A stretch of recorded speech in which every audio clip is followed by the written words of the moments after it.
نحمده ونصلي على رسوله الكريم اما بعد فاعوذ باللہ من الشیطان الرجیم بسم اللہ الرحمن الرحیم۔ ہیپی لائف چینل کے معزز سامعین و ناظرین، السلام علیکم ورحمۃ اللہ وبرکاتہ۔ آپ دیکھ اور سن رہے ہیں ہمارا ہیپی لائف چینل اور میں ہوں آپ کا میزبان مولانا مفتی سید عبید اللہ شاہ۔ پیارے سامعین و ناظرین، امید کرتا ہوں کہ آپ جہاں بھی ہوں گے اللہ کے فضل و کرم سے صحت و سلامتی کے ساتھ ہوں گے، اور دعا گو ہوں کہ اللہ تبارک و تعالی آپ کو صحت و سلامتی کے ساتھ اپنے حفظ و امان میں رکھے۔ اللہ تبارک و تعالی آپ کی تمام بیماریوں کو، تمام پریشانیوں کو، تمام الجھنوں کو، تمام تکلیفوں کو اپنے فضل و کرم سے دور فرما کر آپ کے رزق حلال اور کاروبار میں کشادگی اور برکتیں عطا فرمائے، آمین۔ پیارے سامعین و ناظرین، آج جس موضوع کے اوپر میں ویڈیو بنا کر آپ کی خدمت میں پیش کرنے لگا ہوں، یہ ایک سوال ہے، بہت سارے سامعین و ناظرین نے پوچھا ہے، اور وہ سوال یہ ہے کہ کیا صلاۃ تسبیح صرف 15 شعبان کے ساتھ خاص ہے یا صلاۃ تسبیح اس کے علاوہ بھی پڑھ سکتے ہیں؟ پیارے سامعین و ناظرین، صلاۃ تسبیح کا تعلق 15 شعبان کے ساتھ قطعاً نہیں ہے کہ صرف 15 شعبان ہی کو صلاۃ تسبیح پڑھی جائے اور 15 شعبان کے علاوہ آپ صلاۃ تسبیح نہیں پڑھ سکتے، بلکہ صلاۃ تسبیح جب بھی چاہیں، جس وقت بھی چاہیں، جس مہینے میں بھی چاہیں، جس دن بھی چاہیں آپ پڑھ سکتے ہیں، بشرطے کہ نماز کے مکروہ اوقات نہ ہوں، کیونکہ حدیث پاک کا مفہوم ہے، حدیث پاک میں آتا ہے کہ پیارے آقا حضرت محمد صلی اللہ علیہ وسلم نے بطور ہدیہ، بطور تحفہ، بطور گفٹ کے یہ نماز صلاۃ تسبیح اپنے پیارے چاچا جان حضرت عباس رضی اللہ تعالیٰ عنہ کو سکھائی تھی، اور یہ بھی فرمایا تھا، حدیث میں آتا ہے کہ آپ کوشش کریں کہ روزانہ ایک مرتبہ پڑھیں، اگر روزانہ ایک مرتبہ نہ ہو سکے تو ہفتے میں ایک مرتبہ پڑھیں، مہینے میں ایک مرتبہ پڑھیں، سال میں ایک مرتبہ پڑھیں، اگر سال میں بھی نہ ہو سکے تو زندگی بھر ایک مرتبہ اس کو پڑھیں۔ روایات سے یہی معلوم ہوتا ہے اور یہی پتہ چلتا ہے کہ صلاۃ تسبیح یہ کسی دن کے ساتھ خاص نہیں ہے، جب بھی چاہیں، جس دن بھی چاہیں پڑھ سکتے ہیں، شرط یہ ہے کہ مکروہ اوقات جو نماز کے ہیں وہ نہ ہوں۔ اب صلاۃ تسبیح کی فضیلت کہ صلاۃ تسبیح سے اللہ رب العزت صغیرہ اور کبیرہ ہر قسم کے گناہ، یعنی وہ تمام گناہ جو زندگی بھر، یا آپ یوں کہیں وہ تمام صغیرہ اور کبیرہ گناہ جو صلاۃ تسبیح پڑھتے وقت تک آپ سے صادر ہوئے ہیں، اللہ تعالیٰ اتنی عظیم نماز ہے کہ اس کی برکت سے وہ سب گناہوں کو معاف فرما دیتے ہیں، یہ اس کی فضیلت ہے۔ حدیث پاک میں صلاۃ تسبیح پڑھنے کے 2 طریقے ہیں، ان میں سے جو سب سے اسہل، سب سے آسان اور بہترین طریقہ ہے وہ میں آپ کی خدمت میں پیش کرنے لگا ہوں، اور صلاۃ تسبیح میں تیسرا کلمہ یعنی سبحان اللہ والحمد للہ ولا الہ الا اللہ واللہ اکبر، یہ تسبیح پوری 4 رکعت میں 300 مرتبہ پڑھی جاتی ہے، اور ایک رکعت میں یہ 75 مرتبہ 75 ٹائمز پڑھی جاتی ہے، اور 2 رکعت میں 150 مرتبہ، اور 4 رکعت میں 300 مرتبہ یہ تسبیحات جو ہے نا دہرائی جاتی ہیں۔ اب اس کا طریقہ کار، 4 رکعت صلاۃ تسبیح کی نیت باندھ کر آپ کھڑے ہو جائیں،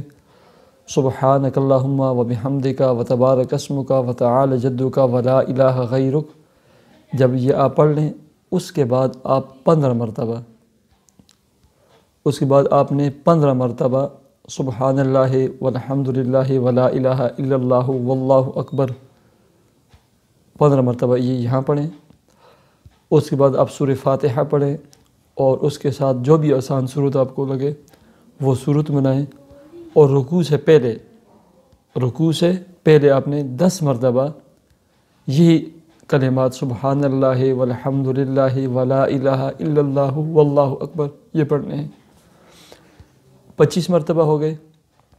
رکوع میں جائیں، اب اللہ اکبر پڑھ کے رکوع کی تسبیحات 3 مرتبہ 5 مرتبہ 7 مرتبہ سبحان ربی العظیم پڑھیں۔ اس کے بعد آپ 10 مرتبہ دوبارہ یہی کلمات صلاۃ تسبیح کے سبحان اللہ والحمد للہ ولا الہ الا اللہ واللہ اکبر پڑھیں۔ 25 اور 10 35 ہو گئے۔ اب سمیع اللہ لمن حمدہ ربنا ولک الحمد، اس کے پڑھنے کے بعد دوبارہ 10 مرتبہ آپ یہی کلمات دہرائیں، سبحان اللہ والحمد للہ ولا الہ الا اللہ واللہ اکبر۔ 35 کے ساتھ 10 اور ایڈ کر دیں، 45 ہو گئے۔ اب اللہ اکبر کے پہلے سجدے میں جائیں، پہلے سجدے کی تسبیحات سبحان ربی الاعلیٰ 3 مرتبہ 5 مرتبہ 7 مرتبہ پڑھ کر 10 مرتبہ صلاۃ تسبیح کے کلمات سبحان اللہ والحمد للہ دہرائیں۔ 45 کے ساتھ 10 اور ایڈ کر دیں، 55 ہو گئے۔ 55 اب پہلے سجدے سے سر اٹھائیں، دونوں سجدوں کے درمیان جو اس میں آپ نے 10 مرتبہ یہی کلمات پڑھنے ہیں۔ 55 کے ساتھ 10 اور جمع کر دیں، 65 ہو گئے۔ اس کے بعد دوسرے سجدے میں تسبیحات سجدہ یعنی سبحان ربی الاعلیٰ 3 مرتبہ 5 مرتبہ 7 مرتبہ پڑھ کر 10 مرتبہ آپ سبحان اللہ والحمد للہ ولا الہ الا اللہ واللہ اکبر پڑھیں۔ تو یہ 65 65 کے ساتھ پلس 10 اور بھی کر دیں تو یہ 75 مرتبہ 75 ٹائمز ایک رکعت میں ہو گئے۔ اس طرح آپ نے جب اب دوسری رکعت کے لیے کھڑے ہوں گے، اب مثال کے طور پر سجدے کی تسبیحات پڑھ لی، اب اللہ اکبر،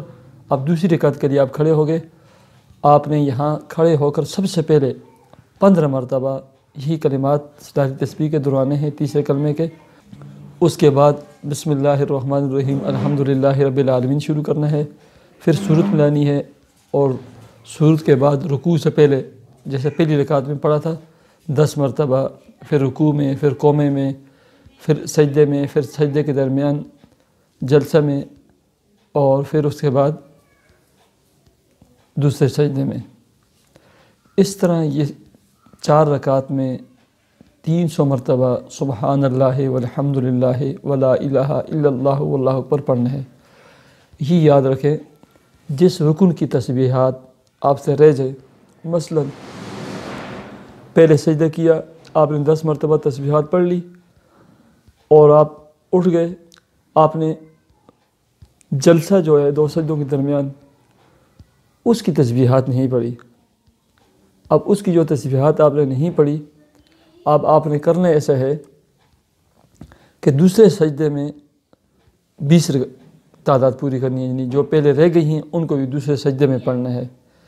ایسے ہی یعنی جس رکن کی بھی آپ سے تسبیحات جو 10 ہیں وہ رہ جائیں تو اس سے اگلے جو رکن ہے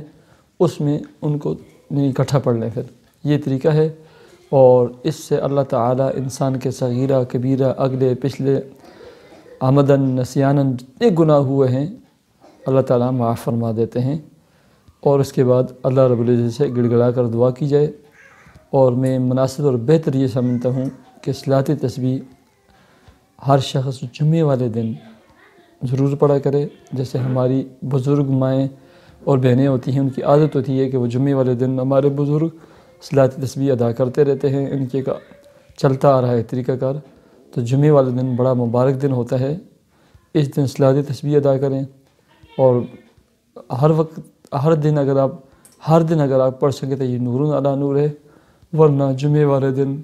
یا 2 جمعوں کے بعد یا مہینے میں 1 مرتبہ ہر صورت میں لازمی یہ مبارک نماز پڑھنی چاہیے۔ مجھے اجازت دیجیے، ہمارا چینل ہیپی لائف اگر سبسکرائب نہیں کیا اس کو ضرور سبسکرائب کیجیے۔ ہمارے اس پیغام کو اپنے واٹس ایپ اور اپنے فیس بک پر ضرور شیئر کیجیے۔ اللہ حافظ۔